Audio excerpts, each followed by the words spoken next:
Hello বন্ধুরা, সবাই কেমন আছো বলো। তো এটা কি বলো তো, এটা মেথি। তো বর্ষার জন্য তো প্রচণ্ড পরিমাণে মাথার চুল উঠছে। তো এই চুল ওঠার কারণে তো আমার একজন বান্ধবী বলল যে সারা রাত নাকি মেথি ভিজিয়ে মাথায় পেস্ট করে মাখলে নাকি চুল ওঠা বন্ধ হয়। তো তার জন্য আমিও একটু সারা রাত ভিজিয়ে রেখেছিলাম, তারপরে একটু পেস্ট করে নিয়েছি।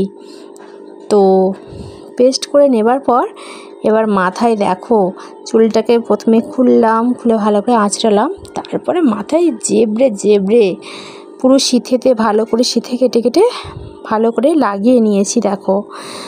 তো এটা তো আর হট করে শুকনো হবার জিনিস না, তার জন্য অনেকক্ষণ সময় লাগলো। কি করব, বোরিং হচ্ছিলাম, তার জন্য একটু ফোনটা চালিয়ে একটু ডান্স করে নিলাম। তো আজকে ভিডিওটা কেমন লাগলো জানাবে। তো টাটা।